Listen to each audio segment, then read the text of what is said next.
Astaghfirullah wabarakatuh.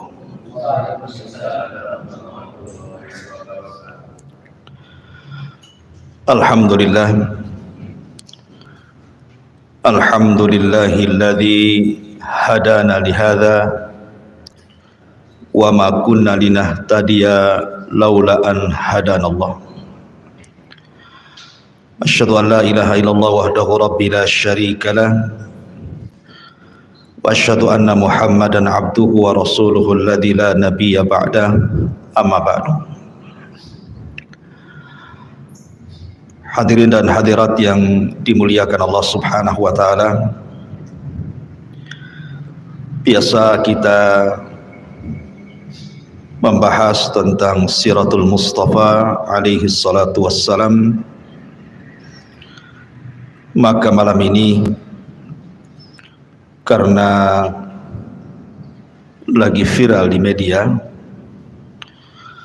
tentang dunia paranormal dan perdukunan yang berkedok agama, maka malam ini kita akan khusus membahas seputar dunia perdukunan dan juga paranormal. Karena pembahasan ini bukan pembahasan biasa. Ini menyangkut akidah umat Islam, menyangkut agama. Makanya pembahasan ini harus sering digaungkan di tengah-tengah masyarakat, karena dampaknya sangat besar sekali. Bagaimanapun dunia seperti ini lebih dekat kepada kesyirikan dibandingkan kepada tauhid. Dan tidak ada dosa yang lebih besar di permukaan bumi ini melebihi kesyirikan. Jangan lagi syirkul akbar, syirik besar seperti dunia perdukunan dan paranormal. Syirik kecil saja dikhawatirkan Nabi SAW. Kata Nabi SAW, sesungguhnya sesuatu yang paling aku takutkan menimpa kalian adalah asyirkul asghar, syirik kecil. Kemudian Rasul ditanya, apa itu syirik kecil? Maka Nabi SAW mengatakan, ar-riya, seseorang beribadah ingin dipandang manusia. Itu saja Nabi SAW ketakutan kalau seandainya syirik kecil ini sampai menimpa seorang muslim, apalagi syirik besar. Makanya Imam Az-Zahabi rahimahullahu ta'ala dalam kitabnya Al-Kabair, kumpulan dosa-dosa besar, belum meletakkan urutan pertama dalam kitabnya adalah asyirku billah, kesyirikan kepada Allah Subhanahu wa ta'ala. Kemudian setelahnya as-sihr, dunia sihir. Saking bahayanya diletakkan pada urutan pertama. Ma'asyiral muslimin yang dimuliakan Allah Subhanahu wa ta'ala, di dalam Al-Quranul Karim Allah Subhanahu wa ta'ala berfirman, wa ma yu'minu aktsaruhum billahi illa wa hum musyrikun. Dan sebagian besar manusia tidak beriman kepada Allah melainkan dalam keadaan mempersekutukan Allah Subhanahu wa ta'ala. Jadi orang-orang yang terjerumus kepada kesyirikan, bukan mereka itu di luar daripada Islam, tidak. Orang-orang yang melakukan praktek perdukunan atau orang yang datang ke dukun, itu bukan orang kafir. Kita tidak membahas orang kafir,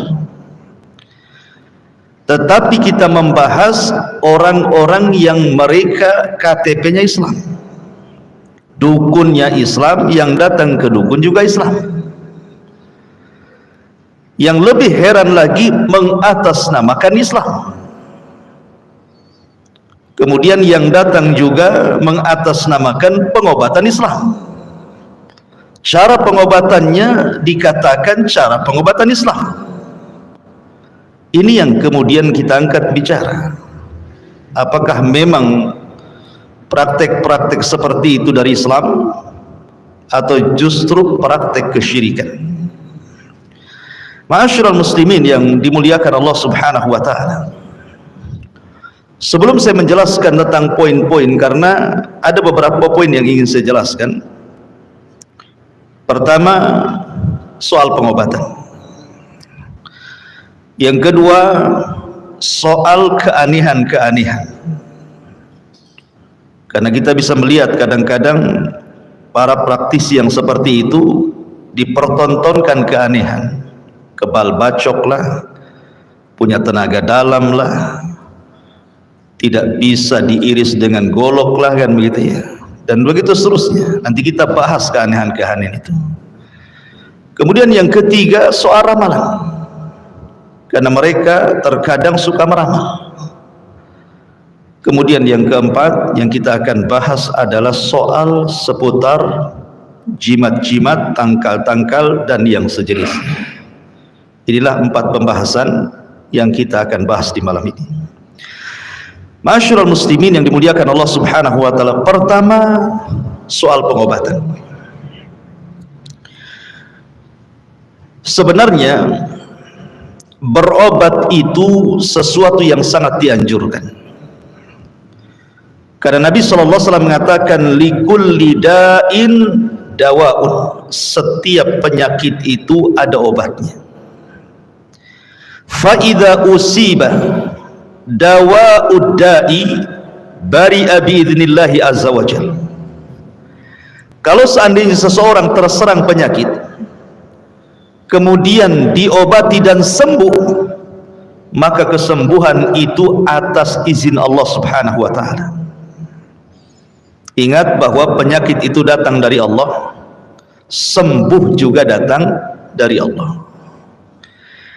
Makanya sebelum seseorang itu menggantungkan kepada obat ataupun kepada tabib ataupun kepada dokter ataupun kepada apapun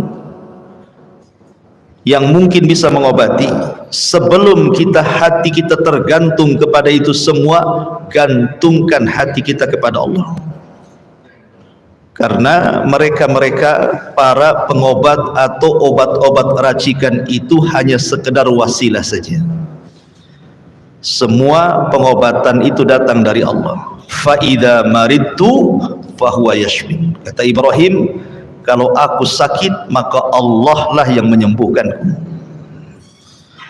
Ma'asyiral muslimin yang dimuliakan Allah Azza wa Jalla, dalam dunia pengobatan dalam Islam, yang namanya obat itu terbagi menjadi 3. Pertama, dia jadi obat karena memang syariat Islam secara nas Al-Quran dan hadis memang itu obat. Yang kedua, memang tidak terdapat dalam Al-Quran atau dalam hadis Nabi yang sahih itu obat, tetapi ada penelitian secara ilmiah yang dilakukan oleh saudara-saudara kita dalam dunia farmasi dan pengobatan atau dalam dunia herbal, bahwa ini adalah obat. Kemudian yang ketiga, tidak berdasar sama sekali. Quran tidak mengatakan ini obat, hadis tidak mengatakan ini obat, dunia farmasi pengobatan herbal juga tidak dikatakan ini obat, tiba-tiba dijadikan obat. Ini dalam dunia pengobatan terbagi menjadi 3. Adapun yang pertama, bahwa ada obat-obat itu berdasarkan nas Al-Quran atau hadis Nabi SAW adalah obat atau bisa dijadikan sebuah pengobatan. Contoh, Nabi SAW dalam hadis Abi Hurairah radhiyallahu an bicara tentang habbatus sauda.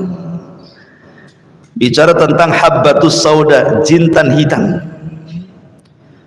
Kata Nabi SAW, fil habbatis sauda shifaun min kulli da'in illa sam. Kata Nabi SAW, di dalam jintan hitam itu itu ada obat untuk mengobati semua jenis penyakit kecuali kematian. Kalau orang sedang sakaratul maut, nyawa sudah di kerongkongan, jangan suruh minum habbatus sauda, tetap mati dia. Kematian tidak bisa ditangkal dengan habbatus sauda ya. Kematian itu takdir yang datang dari Allah Subhanahu wa ta'ala.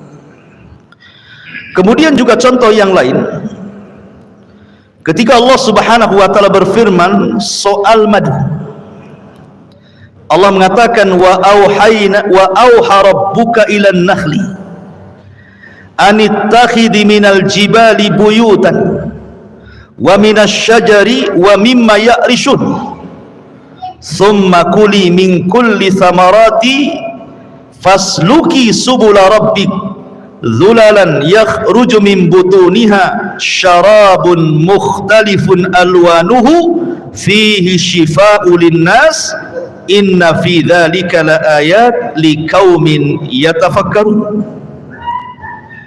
Kemudian makanlah dari segala macam buah-buahan, lalu dan Tuhanmu mengilhamkan kepada lebah, buatlah sarang di gunung-gunung, di pohon-pohon kayu, dan di tempat-tempat yang dibikin manusia. Menunjukkan bahwa madu itu ada 3. Ada yang disebut dengan madu jabali. Madu jabali itu madu yang diambil dari gua-gua, dari gunung-gunung, bukit-bukit, dan ini sebaik-baik madu. Kemudian yang kedua ada namanya madu hutan, madu liar yang ada di hutan-hutan tuh. Maka ini jenis madu urutan kedua. Ada madu peliharaan, ini madu dalam urutan jenis ketiga. Ada juga yang keempat, madu palsu dari gula biasanya. Kan itu ya, itu bukan obat, itu minum itu antum jadi diabetes. Ya. Jadi kemudian Allah mengatakan, dan Tuhanmu mengilhamkan kepada lebah, buatlah sarang di gunung-gunung, di pohon-pohon, dan di tempat-tempat yang dibikin manusia. Kemudian makanlah dari segala macam buah-buahan, lalu tempuhlah jalan Tuhanmu yang telah dimudahkan bagimu. Dari perut lebah itulah keluar minuman madu yang bermacam-macam warnanya. Di dalamnya terdapat obat yang menyembuhkan bagi manusia. Sesungguhnya pada yang demikian benar-benar terdapat tanda kebesaran Allah bagi orang yang berfikir. Dari ayat ini menunjukkan bahwa madu adalah obat berdasarkan nas Quran. Ya. Kemudian juga contoh yang lain, Nabi SAW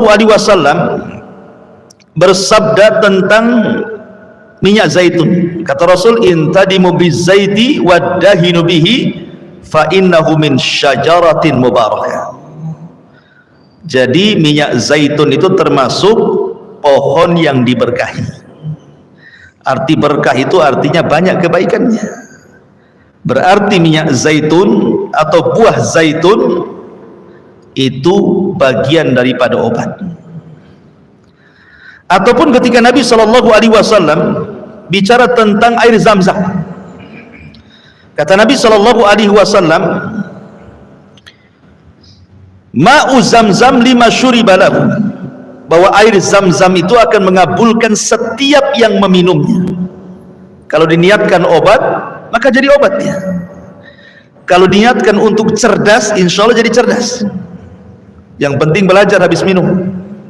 Jangan habis minum tak belajar, bodoh terus. Ya. Kemudian juga Nabi SAW juga mengatakan dalam hadis yang dikeluarkan oleh Imam At-Tabrani, yang dihasankan oleh Syekh Nasiruddin Al-Albani rahimahullah ta'ala, khairu ma'in ala wajhil ardi ma'u Zamzam fihi ta'amun minat tu'mi wa shifa'un minas saqami. Sebaik-baik air yang terdapat di permukaan bumi itu adalah air Zam-Zam.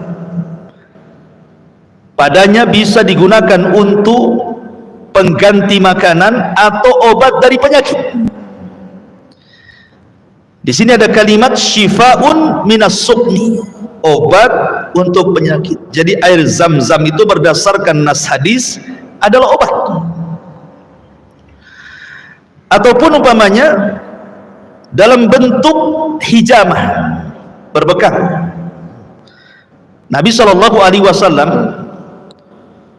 disebutkan dalam hadis Ibni Buhainah radhiyallahu an, dia mengatakan ihtajaman Nabi SAW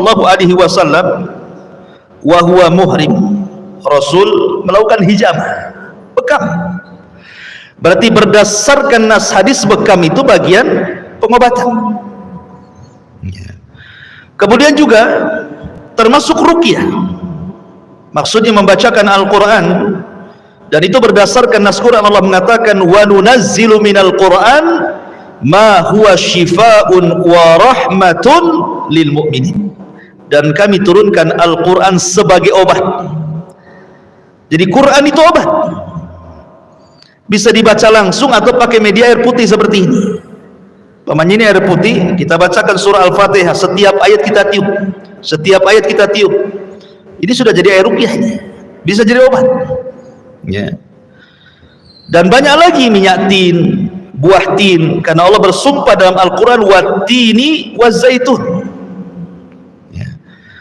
Lah, kesimpulannya bahwa kalau memang berdasarkan nas Al-Quran ini obat, berdasarkan nas hadis Nabi SAW ini obat, berdasarkan perbuatan Rasul ini obat, maka kita katakan ini obat dan halal berobat, bahkan terkadang dianjurkan. Ini yang pertama, ada obat atau sistem pengobatan itu memang dianjurkan berdasarkan nas Quran dan nas hadis. Satu. Yang kedua, ada pengobatan itu ataupun sesuatu yang bisa dijadikan obat itu memang berdasarkan penelitian ilmiah, sudah diteliti di lab, memang ilmiah. Contoh umpamanya ada akar rumput, akar pohon gitu ya. Kalau akar gigi enggak. Jadi seandainya kemudian ini diteliti, oh akar ini bisa mengobati asam urat, bisa mengobati kolesterol, ya tidak apa-apa dijadikan obat, walaupun tidak 100% gitu ya, tapi kebanyakan orang minum itu sembuh.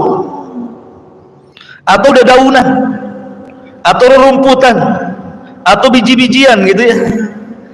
Kalau berdasarkan penelitian dalam dunia farmasi atau kedokteran atau dalam dunia herbal, memang diteliti ini obat, sebab mengobati penyakit tertentu, maka mubah hukumnya selama zatnya tidak haram. Ya, maksudnya zatnya tidak haram itu seperti anjing itu kan zatnya haram, mau direndam pakai rinso kemudian digoreng tetap saja haram, namanya zatnya, ya kan?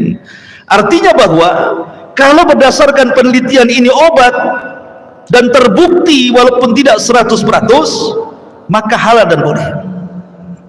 Masalahnya yang ketiga, tidak ada penelitian dalam dunia farmasi, dalam dunia kedokteran, dalam dunia herbal, tidak pula Al-Quran mengatakan ini obat ataupun pengobatan, tidak pula hadis Nabi mengatakan ini obat ataupun pengobatan, tiba-tiba dijadikan obat atau pengobatan. Inilah yang disebut dengan ja'ala sabab ma laisa bisabab, namanya menjadikan sesuatu sebab yang bukan sebab. Apa maksudnya? Menjadikan sebab yang bukan sebab. Ini, benda ini secara penelitian bukan obat, malah dijadikan obat. Itu namanya menjadikan sebab yang bukan sebab. Antara penyakit dengan obatnya itu nggak nyambung gitu maksudnya. Contoh umpamanya ada orang berobat nih, tiba-tiba kemudian pengobatnya bawa kelapa muda, kemudian dengan mantra-mantra tertentu penyakitnya dimasukkan ke kelapa, pas dibongkar isinya keris kecil, jarum, silet gitu ya. Ini pengobatan apa? Apa hubungannya kelapa muda dengan penyakit? Ya kan? Nggak nyambung tuh. Ya. Atau umpamanya dengan benda-benda tertentu, dengan keris petir lah, batu petir, batu getar, batu merah delima, istilah-istilah itu ya, istilah-istilah dunia-dunia kayak gitu kan gitu ya. Ya. Atau dengan tasbih karomah, batuh karomah. Kok karomah-karomah? Karomah dari mana? Ya. Kan ada tuh pengobatan-pengobatan dengan seperti itu, dengan benang, dengan gelang. Itu nanti masuknya pada bab jimat, nanti terakhir kita jelaskan. Jadi jangan menjadikan obat sesuatu yang bukan obat, atau praktek-praktek itu tidak dikenal mengobati. Kan banyak tuh dalam dunia perdukunan itu praktek-praktek pengobatan, mentransfer penyakit ke ayam umpamanya kan. Kasihanlah ayam itu yang tadinya sehat jadi sakit. Kan gitu ya. Dolim sama ayam jadinya. Ya. Jadi ada orang-orang yang kemudian menggunakan sistem pengobatan itu di luar nalar. Kalau memang pengobatan-pengobatan seperti ini baik, kenapa di zaman salaf dulu, di zaman Nabi, di zaman para sahabat, di zaman para ulama tidak ada pengobatan kayak gini? Ma'asyiral muslimin yang dimuliakan Allah Subhanahu wa taala. Ini kalau cerita dunia pengobatan, nanti kita akan bentangkan, kita akan urut dulu sesuai pembahasan. Kemudian yang kedua, bicara soal keanehan. Keanehan ini kalau saya bagi ada 7 perkara. Pertama disebut mukjizat. Yang kedua disebut irhasat. Yang ketiga disebut karamah. Yang keempat disebut maunah. Yang kelima disebut al-ihana. Yang keenam disebut al-istidraj. Dan yang terakhir disebut as-sihru, sihir. Ya. Kita rinci apa maksudnya 7 keanehan ini. Yang pertama mukjizat. Mukjizat itu adalah amrun khariqun lil adah, sesuatu keajaiban di luar kebiasaan orang. Dan ini hanya dijadikan dan diberikan untuk para nabi dan rasul. Mukjizat ini khusus untuk menemani para nabi dan rasul, untuk membuktikan bahwa dia nabi, bahwa dia rasul. Seperti di zaman rasul terbelahnya bulan, ya kan? Kan aneh. Ataupun di zaman Nabi Musa tongkat jadi ular, memukul lautan terbelah 2, atau tangan dimasukkan ke pesak tiba-tiba bercahaya, atau di zaman Nabi Isa dia bisa menghidupkan orang mati dengan izin Allah, dan begitu seterusnya. Itu mukjizat namanya, khusus bagi para nabi. Kemudian yang kedua ada irhasat. Irhasat juga khusus bagi para nabi, tapi peristiwanya sebelum diangkat jadi nabi. Seperti Nabi SAW sebelum lahir atau saat lahir terdapat cahaya yang menerangi negara-negara adidaya di zaman itu, Persia dan Romawi. Ataupun ketika sebelum lahir Nabi SAW terjadi peristiwa Ashabul Fil yang kemudian dihancurkan oleh ababil. Itu disebut irhasat namanya. Kemudian yang ketiga disebut karamah. Karamah ini diberikan oleh Allah Subhanahu wa taala kepada wali-wali Allah Subhanahu wa taala. Dan yang dimaksud wali adalah seseorang yang multazim, betul-betul dia iltizam, istiqomah di dalam mengikuti syariat. Memang orangnya taat, sholat, soleh, taqarrub kepada Allah gitu ya. Jadi karamah ini memang diberikan oleh Allah kepada wali-wali Allah. Dan wali-wali Allah itu bukan wali-wali tertentu. Wali-wali Allah itu setiap yang bertakwa kepada Allah, itulah wali Allah. Siapapun yang bertakwa kepada Allah Subhanahu wa taala berarti dia wali Allah. Tidak mesti wali 1, wali 2, wali 3, tidak. Semua orang bisa jadi wali. Apalagi antum nyokolahkan anak ke sekolah, jadilah wali murid. Bukan itu maksudnya. Jadi wali-wali Allah itu sebagaimana firman Allah Azza wa Jalla, mereka adalah orang-orang yang bertakwa. Dan takwa itu secara umum, definisi yang sering antum dengar di khutbah Jumat, melaksanakan perintah dan menjauhi larangan. Maka itu karamah. Tetapi karomah itu satu, tidak bisa dipelajari. Dua, tidak bisa diulangi. Tiga, Allah subhanahu wa ta'ala berikan kepada orang yang dikehendakinya. Dan orang yang punya karomah bukan berarti lebih mulia dibandingkan orang yang tidak punya karomah. Di zaman Rasul, di zaman Nabi SAW, Abu Bakar, Umar, dan begitu seterusnya tidak dikenal karomahnya, dikenal ibadahnya. Tapi ada sahabat Rasul yang diberikan karomah. Contohnya siapa? Tufail ibn Amr ad-Dawsi. Di tangan dia Abu Hurairah masuk Islam. Banyak sahabat yang masuk Islam di tangan Tufail ibn Amr ad-Dawsi, karena dia orang Daus. Abu Hurairah juga orang Daus. Ketika dia berdakwah ke Daus, pertama kali dakwah ditolak. Datang dia kepada Nabi. Nabi, saya sudah berdakwah kepada kaumku, tidak ada yang mau, berilah tanda kepada. Kata Nabi SAW, pulanglah, nanti akan Allah datangkan tanda kepadamu. Di tengah jalan, namanya orang dulu nggak ada senter. Zaman sekarang kan enak lah bawa senter gitu ya. Zaman dulu malam-malam gelap lah. Tiba-tiba di tengah jalan, dahinya bercahaya, nyorot gitu dahinya itu, ada cahaya nyorot ke depan. Bukan kayak sekarang orang cari kodok di ketaruh ini, bukan, memang ada, dia keluar cahaya gitu ya. Jadi dia takut kalau seandainya cahaya yang di dahinya itu menjadi fitnah. Akhirnya dia berdoa kepada Allah untuk dipindahkan cahaya, dipindahkan pula ke tangannya. Kemudian dia mengatakan, ya Rabb, aku takut jadi fitnah. Akhirnya dipindah ke mulutnya, jadi kalau ngomong berkilau-kilau dia. Sebab itulah banyak masuk Islam orang Daus. Apa berarti Tufail yang dikenal karomahnya seperti itu lebih mulia dibandingkan Abu Bakar dan Umar? Tidak. Tentu Abu Bakar dan Umar jauh lebih mulia, walaupun tidak dikenal karomahnya, kan begitu. Artinya bahwa karomah itu diberikan kepada wali-wali Allah dan tidak bisa dipelajari ya. Karena ada orang yang kemudian memasukkan karomah ke benda-benda tertentu kemudian dijual. Umpamanya beli tasbih biasa, umpamanya di pasar-pasar itu, kemudian direndam di air, dibacakan apalah sholawat, zikir atau apa gitu kan, jadilah dia tasbih karomah. Dijual lah 1 juta, 1 juta. Ini mau jualan tuh apa? Ya kan? Nggak bisa, karomah itu nggak bisa diulang. Itu pertolongan dari Allah. Ya, ini disebut karomah namanya. Kemudian di sana yang nomor 4 disebut ma'unah. Ma'unah ini diberikan kepada siapa saja, ikhwan.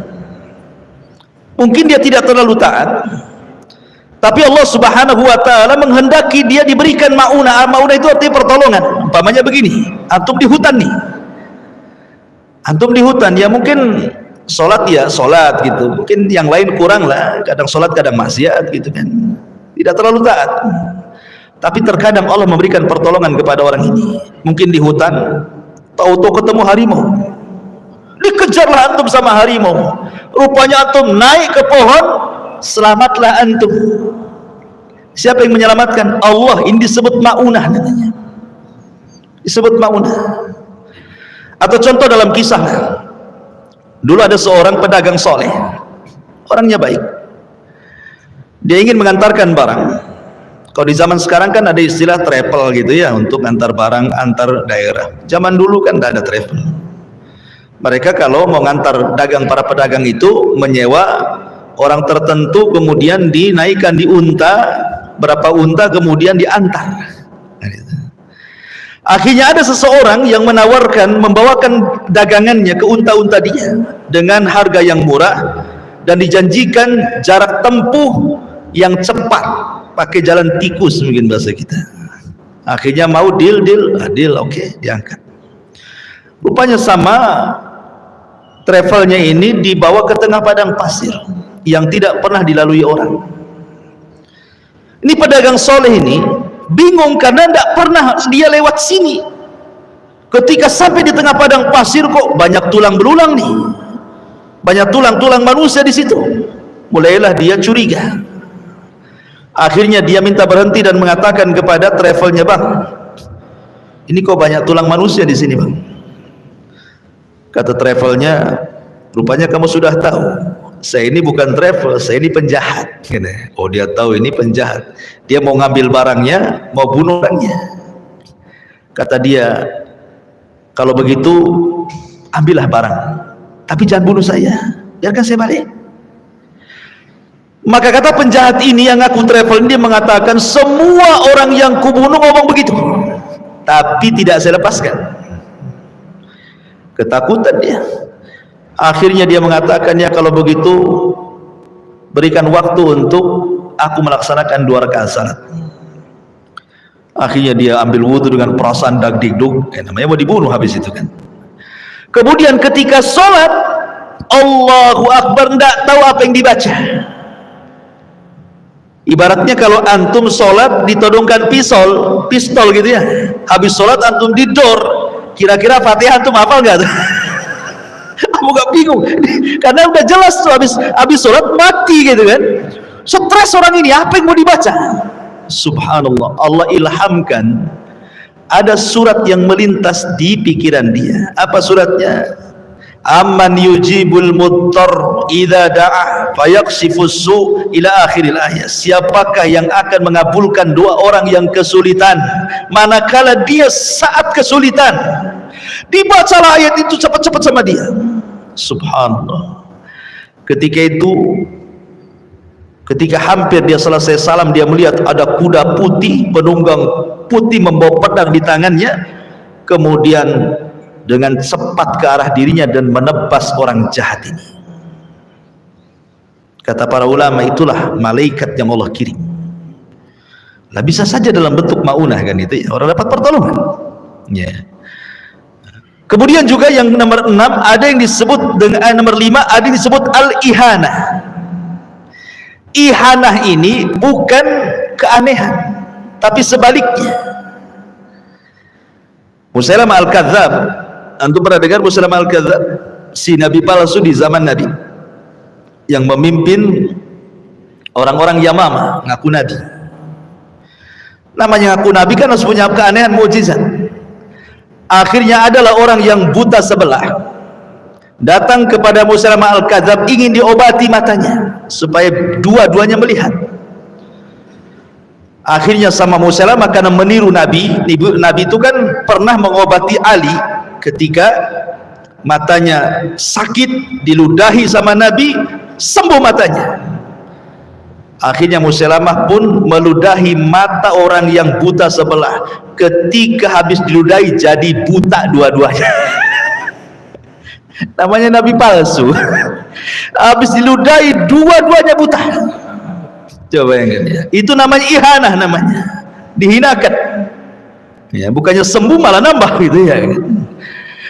Kemudian yang nomor 6 ada disebut istidraj.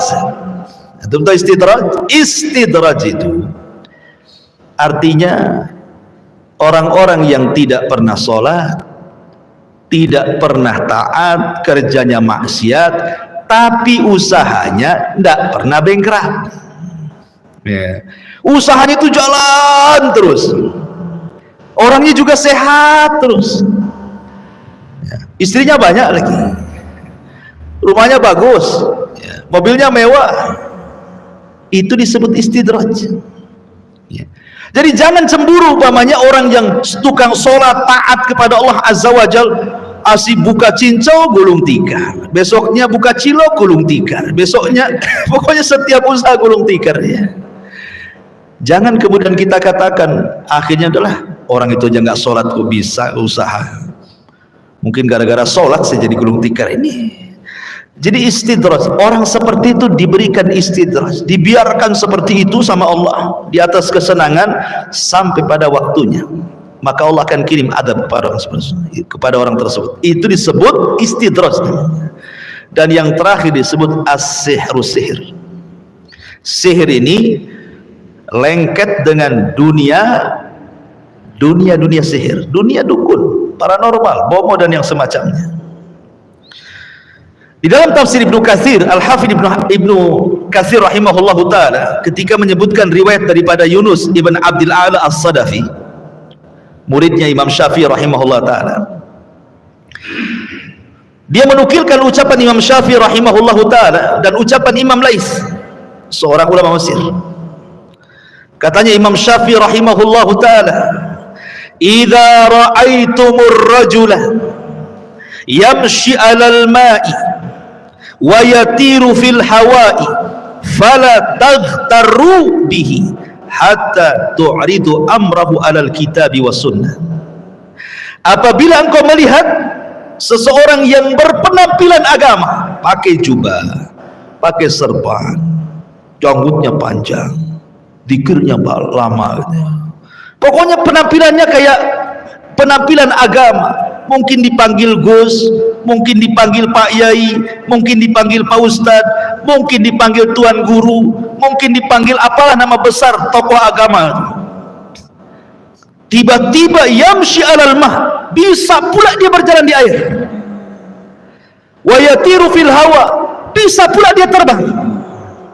Atau mungkin istilah kita ini, dibakar kebal, dibacok kebal gitu ya. Bisa nonjok dari kejauhan, terpental gitu ya.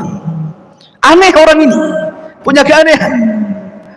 Maka kata Imam Syafi'i, fala taghtarru bihi, jangan terperdaya dengan keanehan-keanehan itu, jangan silau dengan keanehan itu, tetapi timbang orang itu dengan Alkitab was sunnah.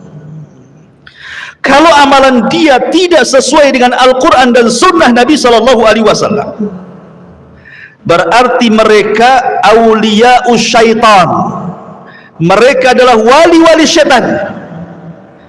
Tapi kalau memang amalan mereka sesuai dengan Al-Quran dan sunnah Nabi SAW, kemudian punya keanehan seperti itu, maka mereka wali-wali Allah, kata Imam Syafi'i. Artinya di sini ketika Imam Syafi'i mengatakan apabila ditimbang dengan Al-Quran dan sunnah amalannya tidak seperti itu, berarti dia menggunakan sihir, menggunakan bantuan jin, keanehan-keanehan seperti itu. Tetapi keanehan-keanehan zaman sekarang yang terjadi tidak mesti menggunakan jin, terkadang menggunakan trik-trik khusus, ya kan, trik-trik seperti tukang sulap gitu kan, pakai trik, pakai benda-benda atau pakai semacam obat-obat kimia, atau pakai kecepatan tangan, atau pakai pengalihan dengan ngomong banyak. Kayak tukang obat tuh ngomong aja kan, dialihkan karena ucapan orang itu jadi nyihir juga tuh ya, dialih-alihkan orang dengan hipnotis dan yang semacamnya. Ini pun tetap tidak dibolehkan karena ini masuk dalam penipuan. Makanya kita lihat sekarang di media-media yang sekarang lagi viral kan, bahkan subscribe-nya itu bisa jutaan tuh, penontonnya ratusan ribu. Kalau dakwah kayak saya ini yang nonton 5 orang 6 orang kalau yang dakwah tauhid ini memang yang nonton sedikit, tapi kalau dakwah syirik, ya Allah, yang nonton tuh banyak kan ya. Coba kita lihat, coba orang-orang yang sedang melakukan acting dunia perdukunan itu, atau menampakkan dunia kesaktian. Terkadang ada acara-acara itu yang disebut dengan gerebek dukun santet ya, gerebek dukun-dukun pelet. Nanti setelah digerebek itu, wah, adu kekuatan nih, nanti saling pental-pentalan tuh, terpental tuh, belum ditonjok sudah mental tuh, pakai tenaga dalam tuh. Yang herannya terkadang dikesankan nih, yang satunya nampak kayak dukun asli, telanjang, jarang mandi, gimbal, jelek, menakutkan, padahal settingan. Yang satunya pula, masya Allah, pakai jubah, janggutan, pakai serban, pakai tasbih, baca salawat, pakai zikir, baca Quran, was-was-wases nggak jelas. Kita bayangkan ya. Padahal sebenarnya itu sedang berduel antar dukun dengan dukun. Kesannya yang satu dukun hitam, yang satu dukun putih, jadilah hitam putih di situ.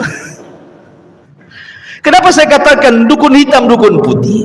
Tetap juga dua-duanya dukun, Cuman kesannya dikatakan putih karena dandanannya ala gus, ala kiai, ala ustad, ala tuan guru kan itu. Kalau yang satu dukun hitam memang gayanya gaya iblis, gaya setan, gaya genderuwo dan begitu seterusnya kan itu. Dua-duanya dukun. Sebab kalau seandainya dia seorang ustad pernah di pesantren umpamanya kan, tentu dia akan menyibukkan dengan dakwah. Walaupun dia kemudian jadi praktisi pengobatan, maka dia akan mengobati dengan pengobatan yang saya tadi rinci tadi, dengan obat-obat yang memang secara Quran Sunnah itu obat, atau pengobatan secara Quran Sunnah itu dibolehkan seperti ruqyah, hijamah dan semacamnya, atau dengan herbal-herbal yang sudah diteliti, ya kan? Ini tidak pengobatan dengan aneh-aneh, memindahkan penyakit ke ayam, ke kelapa muda, kemudian seolah-olah ada jinnya, kemudian jin itu ditangkap, dimasukkan ke botol, kemudian dibuang, ya botolnya bolong tuh bawahnya, keluar dari bolong jinnya. Terkadang ikhwatu fiddin, ada orang-orang itu sesuatu yang gaib yang hanya Allah tahu, kemudian dia menganggap dia tahu alam gaib. Perhatikan ya ikhwan, 5 kunci kegaiban itu tidak ada yang tahu kecuali Allah. Ada 5 kunci kegaiban, tidak ada yang tahu dari makhluk kecuali Allah. Sebutkan dalam sebuah hadis Nabi SAW dari Abdullah ibn Umar radhiyallahu an, anna Nabiy sallallahu alaihi wasallam qala mafatihul ghaibi khamsun. Kata Abdullah ibn Umar radhiyallahu an, Nabi SAW bersabda, kunci gaib itu 5 perkara, tidak ada yang tahu kecuali Allah. Kemudian beliau membacakan ayat dalam surah Luqman 34. Innallaha indahu ilmus sa'ati wa yunazzilul ghaitha wa ya'lamu ma fil arham wa ma tadri nafsum madza taksibu ghada wa ma tadri nafsum bi ayyi ardin tamut innallaha alimun khabir. Satu, sesungguhnya Allah hanya ada pada sisinya saja satu pengetahuan tentang hari kiamat. Pengetahuan tentang hari kiamat tidak ada yang tahu kecuali Allah. Jangan meramal tentang kiamat. Seperti pernah terjadi, ada orang yang meramal tanggal 15 bulan Ramadan akan terjadi dukhan. Ini ramalan, tidak ada yang tahu kecuali Allah. Kalau kiamat itu tidak ada yang tahu kecuali Allah, maka tanda-tanda besarnya pun tidak ada yang tahu kecuali Allah. Yang kedua, kata Allah mengatakan, dan dialah yang menurunkan hujan, wa yunazzilul ghaits.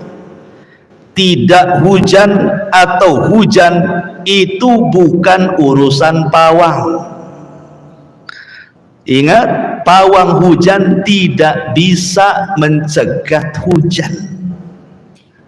Kan ada tuh pawang perempuan tuh bawa apa tuh, besi pukul-pukul wur kan itu ya. Tidak tahu kecuali Allah. Sok tahu dia. Ini Quran yang mengatakan soal turunnya hujan itu Allah yang tahu. Kalau orang dia mengetahui ini maksudnya gini, turun hujan aja tidak tahu, macam mana mau cegah hujan gitu maksudnya. Kalau seandainya mungkin dia itu menggunakan ilmu fisika memangnya kan, dengan melihat perakiran cuaca, ya tidak masalah. Ya, itu ilmiah itu. Tapi kalau umpamanya kemudian seperti cerita di kampung-kampung, saya pernah cerita, ada pawang hujan itu tidak pakai baju, gila-gila orangnya. Jadi kalau ada orang walimah cari dia. Kemudian udah dicari, agak gila-gila, suruh datang ke walimah dikasih makan banyak. Kemudian disuruhnya dia mencegat hujan agar nanti walimah jangan hujan. Caranya gimana? Terlentang dia, suruh kencing ke langit. Anda orang gila.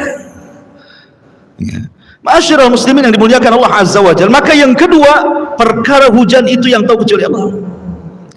Kemudian yang ketiga, kata Allah Subhanahu wa taala, wa ya'lamu ma fil arham. dan mengetahui apa yang ada dalam rahim. Bukan soal laki-laki dan perempuan, sekarang sudah ada alatnya USG, tahu ini, bukan. Maksudnya dalam rahim itu, apakah dia nanti lahir akan menjadi orang kaya, orang miskin, pejabat, tidak ada yang tahu orang ini. Itu semua takdir Allah Subhanahu wa ta'ala. Dan ketika malaikat meniupkan takdir kepada bayi ini, tidak ada yang tahu, sampai si janinnya sendiri tidak tahu takdir dia. Itu kuasa Allah. Jangan sok-sok meramal. Ini lahirnya bintang gambar kambing nampaknya nih. Ini susah terus nih. Ini kalau jodoh dapat bintang nih gambar kalajengking nih. Oh bahaya nih. Nanti sebulan cerai dia. Gimana pula coba? Tidak ada yang tahu kecuali Allah. Kemudian yang keempat, wa ma tadri nafsum bima wa ma tadri nafsum madza taksibu ghadan. Dan tiada seorang pun yang dapat mengetahui dengan pasti apa yang terjadi besok hari, apa yang diusahakan dia, nggak tahu. Jangan pula meramal nasib ya. Sehingga terkadang aneh orang-orang yang datang ke dukun ini, dia pengen usahanya kemudian lancar, jabatannya jangan sampai jatuh. Kalau bisa pemilihan kepala desa ini datang ke dukun minta supaya dia yang dapat, dan begitu seterusnya. Kita tidak tahu apa yang terjadi esok hari, itu urusan Allah ya. Kemudian yang terakhir, wa ma tadri nafsum bi ayyi ardin tamut, dan tiada seorang pun yang dapat mengetahui di bumi di mana dia mati. Kita mati di mana? Karena persoalan itu bukan di mana dia mati, ikhwan, tapi bagaimana kita mati. Terserah mau mati di mana saja. Ya, mau mati di Mekah, mau mati di sini, terserah. Yang penting bagaimana caranya kita mati. Jangan sampai kita mati suul khotimah, itu aja. Tapi kematian kita ini tidak ada yang tahu kecuali Allah. Inilah disebut dengan mafatihul ghaib, yang selalu digunakan oleh para normal, para dukun untuk meramal. Dalam istilah kita meramal nasib gitu ya. Ini soal kegaiban. Makanya Allah Subhanahu wa taala mengatakan alimul ghaibi fala yudhiru ala ghaibihi ahadan illa man irtada mir rasulin. Dialah Rabb yang mengetahui yang gaib, maka dia tidak memberikan kabar seorang pun tentang kegaiban kecuali rasul-rasul yang diridhoinya saja. Kalau nabi-nabi ya terkadang tahu yang gaib karena Allah kasih tahu. Seperti Nabi menceritakan tentang akhir zaman, akan keluar Dajjal, akan keluar ini, akan keluar itu. Siapa yang beritahu? Allah. Sehingga Nabi tahu ya. Tapi tidak semua Nabi itu tahu. Hanya yang diberitahukan Allah Subhanahu wa ta'ala. Contoh, Nabi Sulaiman. Nabi Sulaiman itu kurang apa ilmunya coba? Nabi paling sakti itu Nabi Sulaiman itu.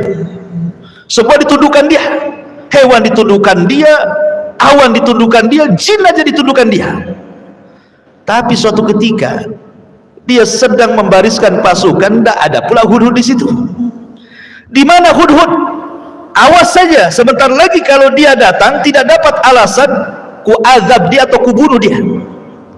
Tahu-tahu datang si Hudhud nih. Kemudian menceritakan kepada Nabi Allah Sulaiman alaihi salatu wassalam dan mengatakan alasannya kenapa dia tidak hadir. Dia mengatakan apa? Aku barusan terbang ke Yaman. Bayangkan Sulaiman di Palestina, terbang pula ke Yaman. Secepat itu Hudhud. Artinya diberikan kemampuan Hudhud itu ya. Kemudian pulang lagi Palestina, menceritakan bahwa aku baru saja dari Yaman, aku lihat ada kerajaan indah, seorang ratu yang jadi rajanya. Masalahnya masyarakatnya menyembah matahari dan bulan. Sulaiman nggak percaya begitu saja. Betul tak? Kalau kau nggak bohong, kirim surat ini. Dikirim surat untuk supaya Ratu Balkis masuk Islam. Lah Sulaiman tidak tahu kok di Yaman itu ada kerajaan, ya kan? Padahal dia seorang nabi loh, dia tidak tahu. Ya. Masyarul muslimin yang dimuliakan Allah, kalau Sulaiman saja seorang nabi yang bisa menundukkan berbagai macam, tidak tahu kok di Yaman ada kerajaan, tiba-tiba di zaman sekarang ada dukun lebih sakti pula daripada Sulaiman. Wah, kan hebat kali itu kan. Bisa lah dia ramah-ramah. Ya. Nah, Sulaiman loh, nabi luar biasa, nabi, raja gitu ya, yang paling masuk di tengah-tengah Bani Israel. Nggak tahu kondisi di Yaman dengan Palestina. Bahkan ketika Sulaiman meninggalnya gimana? Sedang duduk di singgasana. Kan jasad para nabi itu dijaga oleh Allah dan tidak akan dimakan tanah. Makanya walaupun bertahun-tahun dia seperti itu jasadnya, walaupun rohnya sudah tidak ada. Jadi Sulaiman ketika dicabut rohnya dan dia sedang duduk di kursi kebesarannya, disangkanya sedang tidur Sulaiman, jin itu masih kerja saja. Baru setelah rayap-rayapnya itu menggerogoti kursinya, kemudian roboh. Jin tahu, apa kata jin? Kalau tahu Sulaiman sudah mati dari dulu, ngapain lagi kita kerja dihinakan oleh dia, katanya. Coba, jinnya saja tidak tahu yang gaib, sementara dukun-dukun ini kerjasamanya sama jin. Jinnya tidak tahu yang gaib. Informasi kegaiban paranormal itu dari jin. Kalau jinnya tidak tahu yang gaib, berarti dia menginformasi sesuatu yang dusta. Ketika yang diinformasikan kedustaan, berarti dukun sedang berdusta. Itu namanya silsilah dusta. Jin membohongi dukun, dukun pula membohongi kita. Kita pula mau dibohongi. Nah, itu masalahnya. Ma'asyiral muslimin yang dimuliakan Allah Subhanahu wa taala. Jadi kita tahu bahwa kalau kita cerita tentang keanehan-keanehan, masuk yang mana ini? Yang sekarang dipertontonkan di depan kita ya, baik itu asli ataupun settingan, masuk pada yang mana? Mukjizat. Bukan nabi dia, ya kan? Irhasat. Bukan juga dia nabi dan rasul, karena itu kan terjadi sebelum seseorang nabi diangkat. Karomah umpamanya ya, anggaplah karomah. Karomah tidak bisa dipelajari. Kemudian kita lihat orang-orang itu kan hanya di media saja nampaknya itu pakaiannya soleh kan. Ya namanya orang mau disorot kamera, ya tidak mungkin lah pakai pakaian sembarang. Ya kalau bisa nampak ustadznya kan itu ya. Nampak ustadznya, nampak tawaduknya, ngomongnya lembut kali, nampak zikir-zikir, salawat-salawat kan itu. Tidak tahu kehidupan dia sehari-hari. Kemudian lihat amalan dia kan gitu. Amalan dia itu sesuai dengan Quran dan Sunnah tidak? Contoh dalam pengobatan. Dalam pengobatan itu sudah jelas, ruqyah itu ada dhawabitnya, ada aturan-aturannya kan ruqyah itu ya. Sebutkan oleh para ulama, satu antakuna bi kalamillah au bi asma'ihi wa sifatihi. Harus menggunakan kalam Allah Al-Qur'an atau menggunakan nama-nama dan sifat-sifat Allah. Yang kedua, antakuna bilisanil arabi. Dia harus berbahasa Arab. Aw bima ya'rifu ma'na min ghairi, ataupun yang diketahui maknanya. Kemudian yang ketiga, at-tawakkul 'ala Allah azza wajal fi ruqyah. Dia sandarkan ruqyah ini yang menyembuhkan bukan bacaannya tapi Allah Subhanahu wa taala. Allah Subhanahu wa taala. Kemudian juga tidak menggunakan praktek-praktek perdukunan. Ya hanya dibaca saja. Pamannya ini orang sakit nih. Kita mau ruqyah dia, kita niatkan bahwa kita hendak meruqyah, baca Quran. Dikeraskan bacaannya, kemudian baca doa-doa yang diajarkan Nabi SAW atau menyebut asma Allah dan sifat-sifatnya. Tidak ada harus kemudian dipegang, kemudian dimasukkan ke botol, dimasukkan ke kelapa. Ya Allah, itu tidak pernah terjadi. Kemudian menerka-nerka ini, di dalamnya ini ada kerisnya nih. Kok tahu ada kerisnya? Sehingga ketika betul-betul diambil kerisnya, dimasukkan ke kelapa, kemudian dibelah, oh itu ada kerisnya, udah saya pindahkan kerisnya di situ. Di jantungnya ada kerisnya, kalau di jantung ada kerisnya mati. Jadi sebenarnya dia sedang menghayal. Ya. Dari mana dia tahu isi daripada tubuh manusia kecuali dengan alat kan gitu ya. Kalau dengan terawangan, istilahnya ilmu terawangan gitu ya, diterawang begitu. Ini pakai jin, ikhwatu fiddin, muliakan Allah azza wa jalla. Bisa pakai jin beneran, bisa tipu-tipu. Namanya trik-trik sulap juga bisa terjadi seperti itu, dan sudah ma'ruf di kalangan tukang sulap seperti itu, dan bahkan sudah dibongkar lagi oleh mereka. Jadi Itu bukan ruqyah. Ruqyah bukan seperti itu. Ma'asyiral muslimin yang dimuliakan Allah Subhanahu wa taala. Kemudian yang ketiga yang kita akan bahas adalah bicara soal ramalan. Allah Subhanahu wa taala berfirman di dalam surah An-Naml 65. Qul la ya'lam man fis samawati wal ardil ghaiba illallah wa ma yash'uruna ayyana yub'atsun. Katakan, tiada seorang pun yang ada di langit dan yang ada di bumi yang mengetahui perkara-perkara yang gaib kecuali Allah, dan mereka tidak mengetahui bila mana mereka akan dibangkitkan. Kemudian Allah mengatakan juga dalam surah Al-An'am ayat 59, wa indahu mafatihul ghaibi la ya'lamuha illahu wa ya'lamu ma fil barri wal bahri wa ma tasqutu min waraqatin illa ya'lamuha wa la habbatin fi dhulumatil ardi wa la ratbin wa la yabisin illa fi kitabim mubin. Dan pada sisi Allah lah kunci-kunci semua yang gaib, tidak ada yang mengetahui kecuali Dia sendiri. Dia mengetahui apa yang ada di daratan, yang ada di lautan, dan tidak sehelai daun pun yang gugur melainkan Dia tahu. Tidak ada jatuh satu biji pun dalam kegelapan bumi kecuali Dia tahu. Ma'asyiral muslimin yang dimuliakan Allah Azza wa Jalla, artinya bahwa dua ayat ini menunjukkan kegaiban itu milik Allah. Sekarang cerita ramalan. Meramal itu ada dua jenis, ikhwan. Ada yang meramal sesuatu yang sudah terjadi, ada meramal sesuatu yang akan terjadi.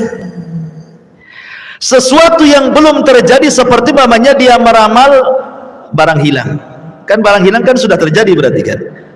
Pamannya 2 tahun atau 1 tahun antum punya mobil dicuri orang. Kemudian antum datang ke dukun. Kemudian dukun mencari siapa pencurinya, itu meramal sesuatu yang telah terjadi. Kemudian dukun mengatakan, oh sini tengok jarinya. Nah gini dia. Biasanya orang-orang kayak gini kan tengok pakai tengok tangan. Ya, ramalan-ramalan itu macam-macam yang saya lihat itu.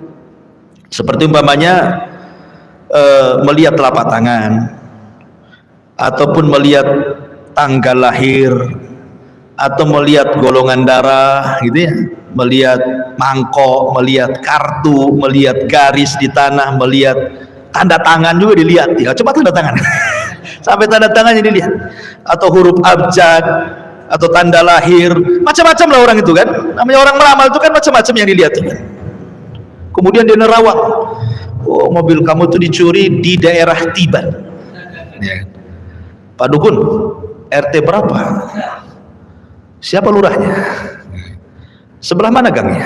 Itu biasanya nggak bisa tuh. Dia umum saja, pokoknya Tiban kampung lah. Nomornya, rumahnya, nomor sebelah nggak berani dia. Ya. Dia kan nerka-nerka saja. Sebenarnya dia tidak tahu yang gaib. Kalaupun seandainya nih seseorang berkomunikasi dengan orang dan seolah-olah dia tahu yang gaib, itu bisa saja ada kerjasama antara dia dengan jin. Contoh nih, umpamanya di televisi ada jin sedang praktek paranormal sedang mempraktekkan perdukunannya. Kemudian dari rumah ada orang yang konsultasi. Ya. Ini kan gak ketemu tuh, yang satu di televisi pakai kamera, yang satu pula di rumah. Mungkin yang satu televisi di Jakarta, yang konsultasi di Batam. Ya. Terkadang sang dukun itu bisa langsung nerka. Ibu ini tanggal lahirnya 23 April 1980 ya. Udah tua ibu nih. Kok tahu? Tahu lah.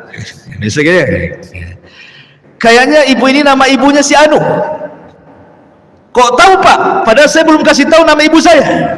Tahu lah kan itu. Biasanya gitu ya.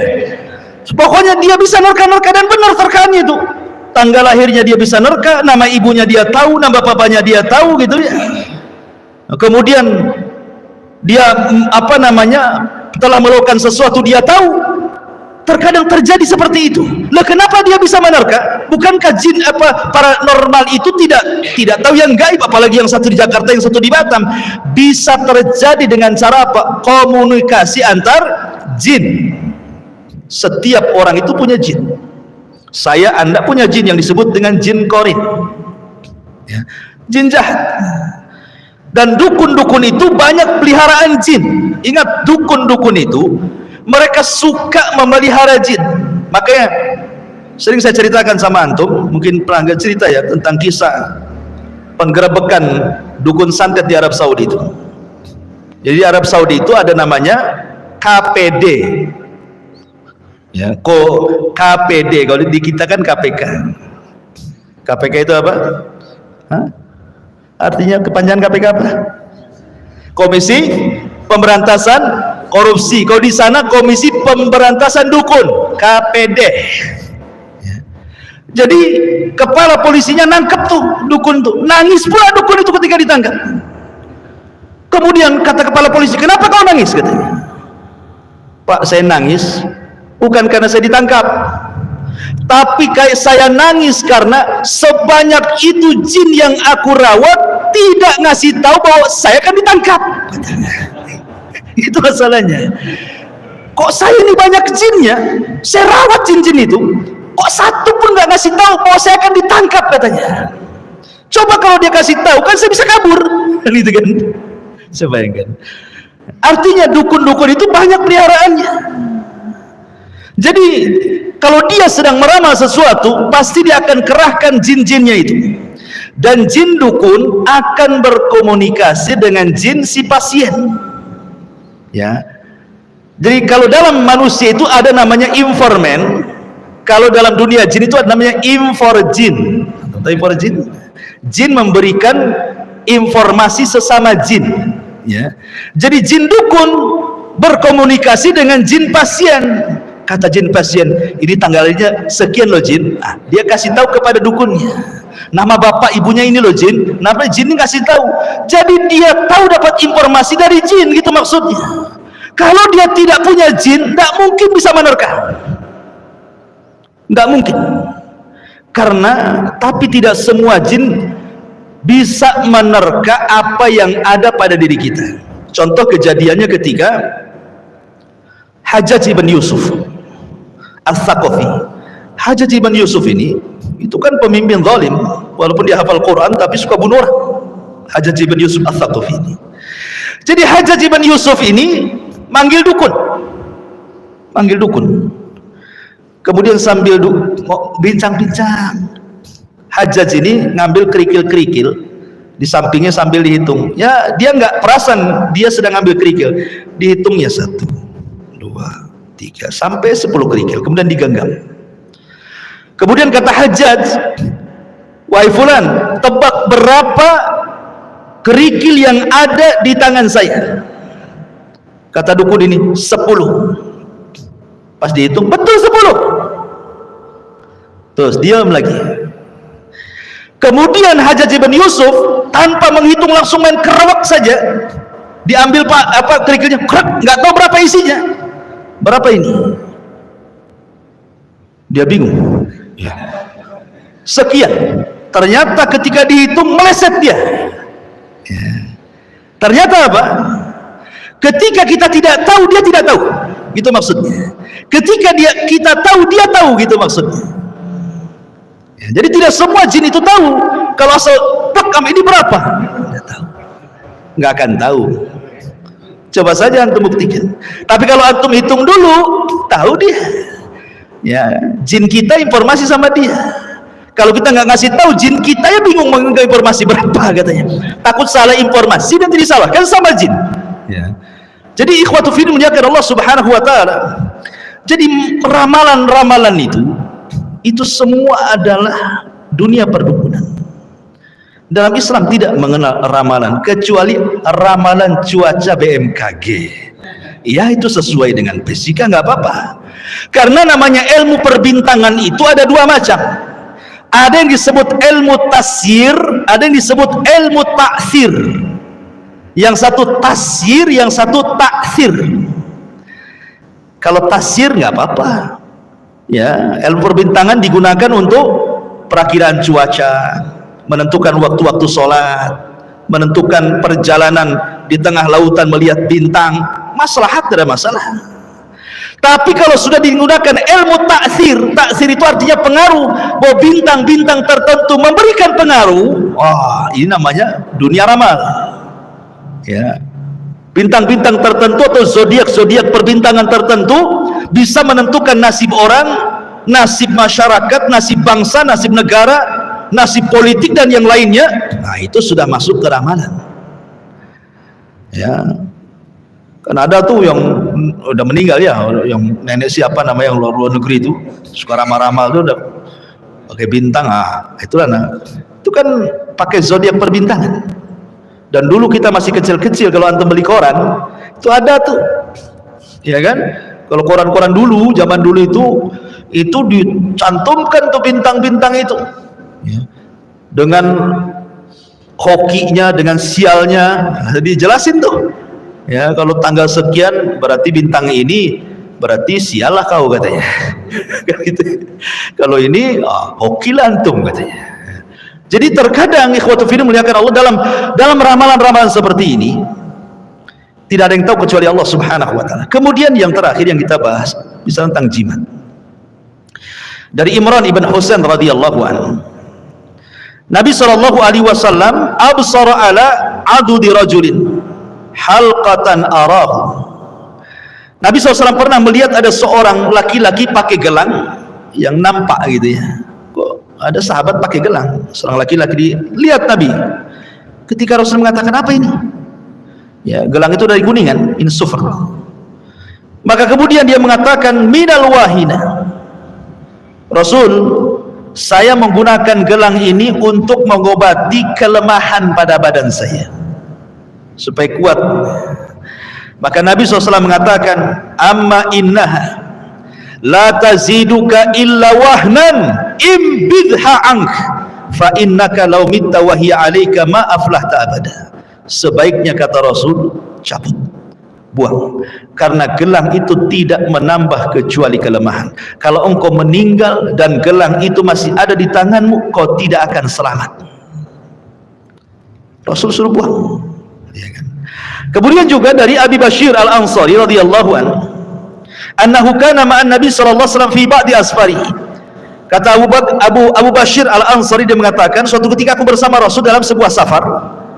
Fa arsala rasulan, maka Nabi sallallahu alaihi wasallam mengumumkan kepada seorang utusan, alla yabqayanna fi raqabati ba'irin kiladatun min watarin au kiladatun illa qutiat, supaya tidak terdapat lagi di leher unta jimat dari tali busur panah atau kalung apapun, kecuali harus dipatahkan, diputuskan, dibuang. Ya, karena jimat-jimat itu kan macam-macam, ada digantungkan di kendaraan, ada yang ditempel di warung berupa raja-raja gitu ya, ada yang ditaruh di rumah, macam-macam, ada yang dikantongi, ada diselipkan di dompet, ya, macam-macam jimat-jimat itu. Maka kata Nabi SAW, disuruh untuk dibuang. Bahkan yang lebih jelas lagi, kata Nabi SAW, man 'allaqa tamimatan faqad asyrak. Barang siapa yang menggantungkan jimat, maka dia telah terjerumus kepada kesyirikan. Dan Rasul mengatakan, man ta'allaqa tamimatan fala atamallah wa man ta'allaqa wada'atan fala wada'allahu lahu. Barang siapa yang menggantungkan jimat, maka hatinya akan tergantung pada jimat itu. Barang siapa yang menggantungkan kepada kerang dijadikan jimat, maka hatinya pun akan tergantung kepada kerang jimat itu. Artinya apa? Orang yang memakai jimat itu kan ada dua hukumnya, ikhwan. Bisa terjerumus kepada syirkul akbar, bisa terjerumus kepada syirkul asghar. Gimana gambarannya? Kalau antum meyakini bahwa gelang, cincin, kalung, jimat berupa raja atau yang lainnya, jimat itulah yang mendatangkan manfaat dan mencegah madarat, dinafikan Allah di kepalanya, jatuhlah antum ke syirik besar. Tapi kalau antum masih yakin Allah yang datangkan manfaat, Allah yang mencegah madarat, cuman ini kan wasilah saja, maka ini syirik kecil. Masalahnya kebanyakan orang pakai jimat itu antara jatuh ke syirik besar ke syirik dan syirik kecil itu hanya beti. Antum tahu beti? Beda tipis. Ya. Karena kebanyakan orang yang pakai jimat itu umumnya jatuh ke syirik besar. Jangan ke syirik kecil itu. Walaupun mulutnya ngomong, oh kan Allah semua, ini kan wasilah saja. Oh, sok tahu dia. Contohnya nih, seandainya nih ada jimat keberuntungan, taruh di mobil. Kalau pakai jimat ini, insya Allah nggak akan ditabrak, nggak nabrak. Sekali lupa lah dompetnya di rumah, jimatnya pula di situ. Was-was dia waktu nyetir itu. Alamak, jimatnya nggak, balik dia, ambil jimat. Berarti hatinya tergantung kan? Hatinya tergantung. Atau dia umpamanya penglaris nih, laris nih. Umpamanya kalau perempuan itu dikasih susu atau apa ya, bukan susu kalau habis beli itu kan ada susunya gitu, bukan, ada susu itu ditempel biar nampak cantik ya, biar nampak mole, biar laris dan yang lainnya kan ya. Mungkin sebulan 2 bulan banyaklah pelanggan dia, 3 bulan 4 bulan mulai sepi ya kan. Itu yang disalahkan. Oh, jangan-jangan sudah kadaluarsa nih susu sudah expired terus diganti nih kan. La haula wala quwata illa billah. Kayak beli rotian tuh begini, ditengok, ini mas 3 hari aja mas. La haula wala quwata illa billah. Masyarul muslimin yang dimuliakan Allah azza wa jalla, intinya bahwa namanya jimat itu ikhwatu fiddin, itu kan diberikan dukun karena pertolongan bangsa jin. Kalau seandainya sesajennya kurang ya, kalau seandainya itu persembahan kita dengan mereka kemudian sampai tidak dipenuhi, ya jelas ada expirednya lah. Karena namanya jin itu menolong atau membantu itu tidak ada yang free, semua ada bayarannya, dan bayarannya itu tukar menukar akidah, tukar menukar iman, bukan uang. Masyarul muslimin yang dimuliakan Allah azza wa jalla, makanya jimat-jimat ini bahaya. Jimat-jimat itu sangat bahaya sekali, dan itu adalah kesyirikan. Tawakallah kepada Allah subhanahu wa ta'ala. Karena begini ikhwan, jimat itu tidak menolak takdir. Ingat ya, jimat itu tidak merubah takdir. Karena kebanyakan orang dikiranya dengan jimat itu takdir bisa dirubah. Contoh nih, warung, antum jualan, yang namanya takdir Allah sudah ditulis lauhil mahfud, belum lagi di catatan malaikat, belum lagi ketika kita berojol, ketika usia 4 bulan datang tuh yang namanya malaikat peniup ruh, dicatatlah rezeki kita sekian. Kemudian kita buka warung, dia pikir kalau ke dukun laris ya, ikhwah, rezeki itu sudah ditentukan oleh Allah. Kalau memang Allah sudah tentukan namanya warung satu hari cuma dapat 50 atau 200 ribu, 300 ribu, walaupun ke dukun Thailand sekalipun beli jimatnya, namanya jimat tidak bisa merubah takdir. Takdir Allah tidak bisa dirubah ya. Cuman ada memang orang-orang yang tidak sabar, harusnya mengambil rizki karena takdir itu dia dapat yang halal, karena tergesa-gesa dapatlah yang haram. Sebenarnya kalau dia usaha gitu, banyak ke orang yang tanpa dukun laris usahanya. Kenapa pun sibuk pakai dukun? Karena kalau sudah sibuk pakai dukun berarti hatinya sudah jahat. Kenapa? Karena suudon kepada tetangganya. Jangan-jangan saya disihir sama sebelah ini ya, gara-gara dia saya sepi jadinya. Suudon kan? Sudah suudon main dukun pula. Jadi dunia-dunia seperti ini tidak bisa menolak takdir Allah subhanahu wa ta'ala. Ingat itu, tidak akan berubah takdir Allah dengan datangnya anda ke dukun, karena dukun itu kebanyakan dusta dan bohong. Bukti bahwa mereka pendusta, hadis Nabi. Kita harus yakin dengan hadis Nabi. Dahulu di zaman Nabi SAW, kata Rasul, jin itu naik ke langit. Sampai di langit itu ada maqaidah lis-sam'i, sebagaimana berdasarkan suratul jin. Ada maqaidah lis-sam'i, tempat-tempat curi dengar. Jin itu kalau ke langit seperti orang panjat pinang, sampai ke langit. Tapi hanya di bawah langit pertama, tidak mungkin dia sampai menembus langit, tidak akan bisa. Ya ma'syaral jinni wal insi in istata'tum an tanfudhu ila samawati wal fanfudhu la tanfudhuna illa bisultan. Enggak bisa jin naik tembus ke langit itu. Ya. Jadi ketika di zaman Nabi Shallallahu Alaihi Wasallam, maka jin-jin itu kemudian tidak bisa naik ke langit. Sejak itulah maka difungsikan bintang sampai hari ini, bahkan sampai kiamat setelah diutusnya Nabi. Bintang itu apa? Difungsikan untuk melempar jin-jin yang ada di langit. Karena jin-jin yang ada di langit ini selalu mencuri dengar dari wahyu yang Allah wahyukan kepada para malaikat. Kemudian dicuri dengar, kalau sudah dapat satu kalimat disampaikan ke jin yang di bawahnya. Jin yang di bawahnya disampaikan ke yang di bawahnya. Yang di bawahnya sampai kepada jin yang ada di bumi. Setiap jin yang menyampaikan kepada jin yang di bawahnya selalu menambahkan satu kalimat. Akhirnya dari 100 kalimat yang satu benar, 99 dusta. Kemudian yang jin yang di bumi inilah dia jual belikan dengan dukun, paranormal, bomo dan yang semacamnya. Jadi yang benar itu cuma satu, 99 dusta. Kalaupun seorang pengobat dan dia dukun mengobati, sembuh tanpa sadar, dibacakan sholawat gitu saja, sembuh dia. Sekarang antara yang sembuh dengan yang tidak sembuh banyak mana? Kan gitu ya. Karena biasanya yang sembuh inilah kemudian dia pula yang diwawancarai, dimasukkan YouTube. Gimana setelah berobat sama dia? Oh bagus. Yang nggak sembuh nggak diwawancarai. Coba yang nggak sembuh diwawancarai, kalau akulah dukun tuh.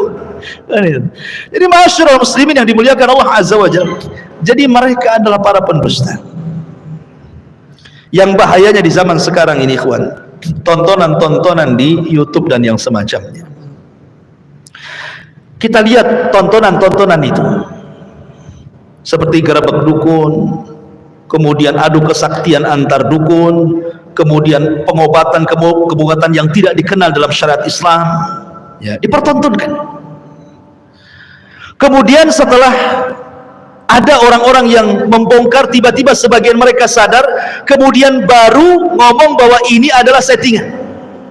Padahal ketika dia membuat konten itu tidak ada tulisan untuk hiburan atau settingan, kan itu seolah-olah beneran. Kalau mungkin orang-orang cerdas, ini settingan. Gimana kalau orang-orang itu jahil, tidak pernah belajar iman, nggak pernah belajar tauhid, orang awam, ya, kemudian dipertontonkan seperti itu, setan pula masuk seolah-olah beneran. Hebat kali orang dia, digolok nggak mempan, dibakar nggak mempan, ya, ditonjok, orang yang nonjoknya mental. Ya. Kemudian dipraktikkan dunia pengobatan ala mereka. Kok bisa ya orang yang sakit kemudian disuruh terlentang, dibawalah kelapa muda, entah ngomong-ngomong apa pakai ya, kayak gaya-gaya sinetron, diambilnya dari tubuh itu dimasukkan ke kelapa, isinya jarum, silet, macam-macam. Kalau isinya uang 200.000 kan enak, ini isinya macam-macam di situ. Ya. Lah kemudian ditonton nih, kalau seandainya orang itu tidak punya iman, ikhwan, bisa saja kemudian dia berpikir, wah ini orang hebat ini. Apalagi kalau seandainya keluarganya sakit. Orang sakit itu setan lebih dekat dibandingkan malaikat. Karena setan tidak mau orang sakit parah mati itu husnul khotimah, tidak mau. Gimana caranya dia husnul khotimah? Makanya diberikan waswas, berobatlah ke sana, berobatlah ke sana, gitu maksudnya. Akhirnya berobatlah ke sana. Apa yang terjadi? Dua hadis Nabi cukup. Hadis yang pertama kata Nabi SAW, man ata arrafan fasa'ala an syai'in lam tuqbal salatuhu arba'ina yawman. Siapa yang datang ke dukun hanya sebatas konsultasi, tanya tok, nggak membenarkan, ya nggak yakin, konsultasi saja, hanya tanya, itu sholatnya 40 hari ditolak, nggak akan diterima. Dan kebanyakan kan begitu ya. Biasanya kan kalau ada tayangan-tayangan di YouTube tuh, walaupun asalnya mungkin pada awalnya hanya editan, settingan, hiburan dan yang lainnya kan, Iya kalau orang cerdas. Kalau orang yang tidak cerdas disangkanya beneran, dicari-carinya nomor telepon dia. Cobalah dia telepon. Kan itu ya, tanyakan, konsultasi dulu kan gitu ya. Konsultasi, kalau yang berkonsultasi atau yang dikonsultasikan kepada dukun 40 hari sholat kita ditolak. Kita sholat sunnah, sholat duha, sholat malam, sholat witir, qobliyah, sholat wajib, macam-macam sholat 40 hari ditolak. Apa tidak capek kita 40 hari sholat? Kemudian ditolak, maksudnya sholat yang sudah dilakukan. Antum nih sholat sudah mengerjakan sholat selama 40 hari kemarin, itu ditolak, gugur semuanya. Kalau 40 ke depan nanti pula berdalil, kalau gitu nggak usah sholat lah 40 hari, kan ditolak. Nanti aja setelah 40 hari gitu. Masyarul muslimin yang dimuliakan Allah Azza wa Jalla. Atau hadis yang kedua, kata Nabi SAW, man ata arrafan au kahinan fasaddaqahu, man ata arrafan au kainan fasala an syai'in fasaddaqahu faqad kafara bima unzila ala Muhammadin sallallahu alaihi wasallam.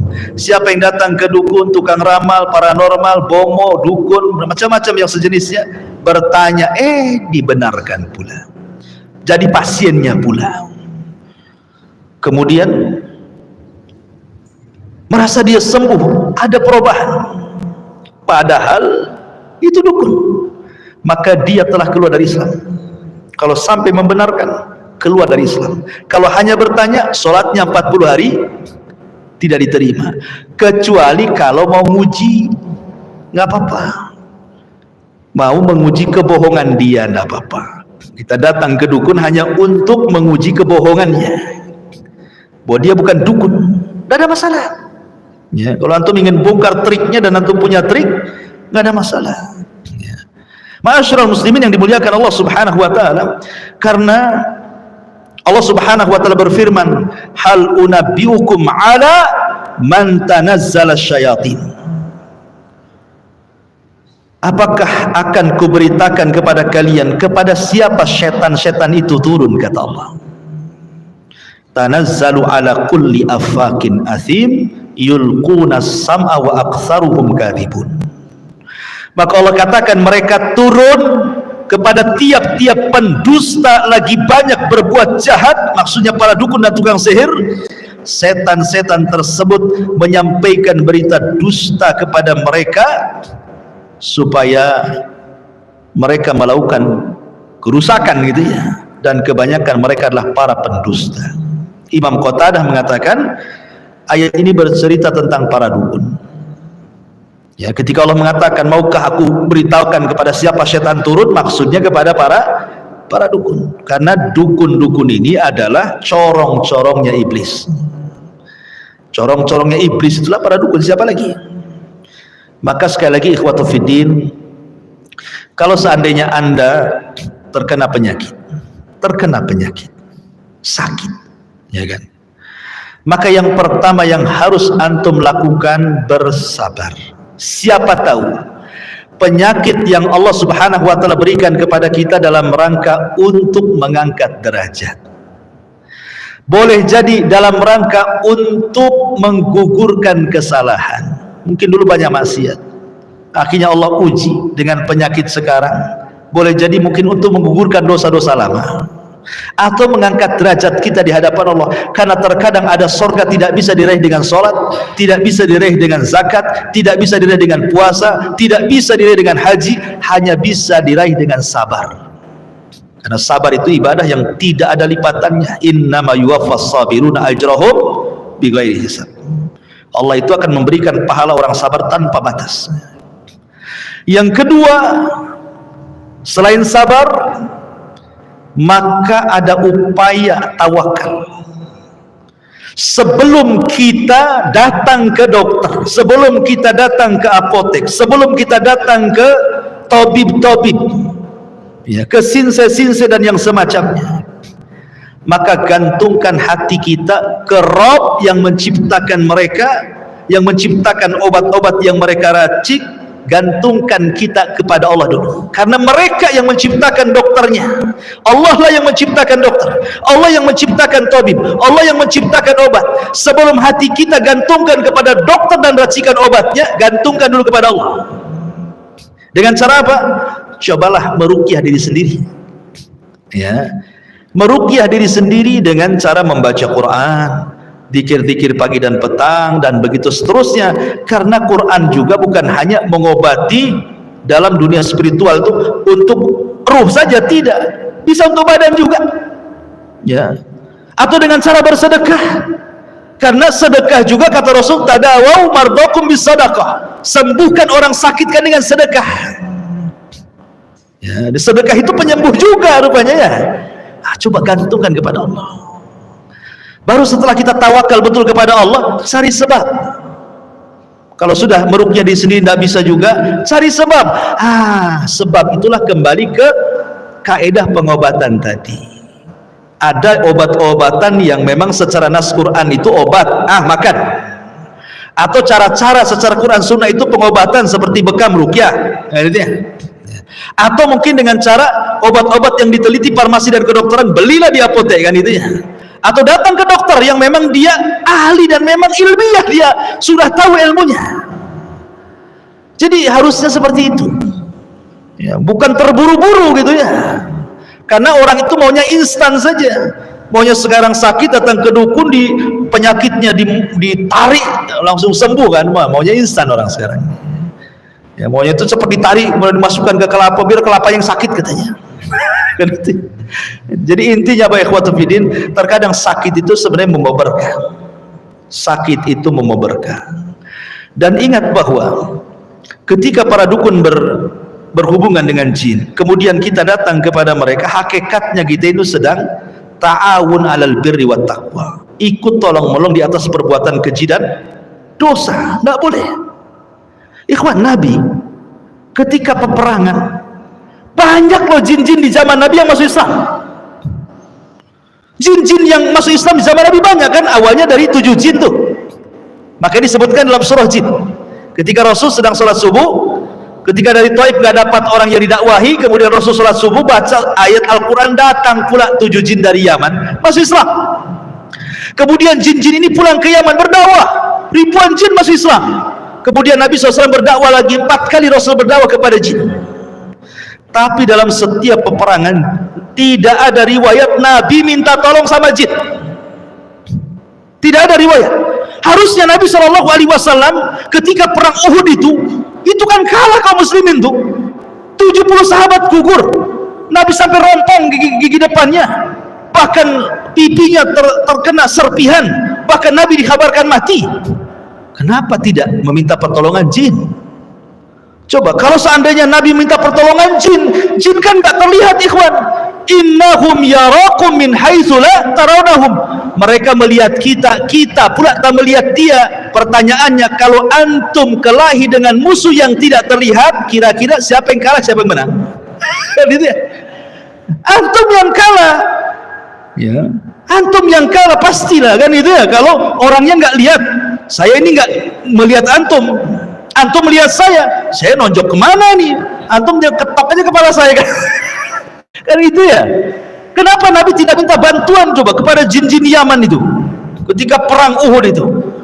Oh, kalau datang jin-jin itu sebentar aja ngalahkan, tapi Rasul tidak minta bantuan sama jin. Padahal berhak Nabi meminta bantuan, kan? Tapi tidak mengajarkan meminta bantuan kepada jin. Ya. Sahabat juga sama, karena tahu konsekuensinya. Ya. Ada orang belasan, Ustaz, kita kan hanya berhubungan dengan jin muslim. Dari mana kamu tahu itu jin muslim? Jin itu pendusta. Jin itu pendusta. Iya muslim tapi fasik, sama aja. Banyak manusia juga muslim tapi preman, kan banyak. Jin juga kurang lebih lah. Kehidupan jin itu sama dengan kita, ada preman pasarnya, ada. Ya. Ya, ada orang solehnya, jin soleh juga ada. Makanya Allah mengatakan, wa inna minna salihuna wa minna duna dzalikunna tara'iqa qidada. Jin itu ada yang soleh, ada yang enggak. Kami bertingkat-tingkat sama dengan manusia. Intinya masyarul muslimin yang dimuliakan Allah Azza wa Jalla, jangan sampai berdekatan dengan dunia perdukunan. Itu saja, itu merusak akidah. karena dikhawatirkan keyakinan kita berubah, kemudian masuk ke dalam kesyirikan, dan kita tidak sempat bertobat, kemudian kita mati, maka Allah mengatakan lain asyrakta la yahbatanna amaluka wa la takunanna minal khasirin. Kalau engkau sampai melakukan kesyirikan, hancur lebur amalan engkau dan engkau termasuk orang yang rugi, dan Allah haramkan sorga bagi dia. Wallahu a'lam bishawab. Ini yang bisa saya sampaikan, mudah-mudahan ada manfaatnya. Akhirul kalam, subhanakallahumma wa bihamdika asyhadu an la ilaha illa anta astaghfiruka wa atubu ilaik. Allahu ta'ala alam. Assalamualaikum warahmatullahi wabarakatuh.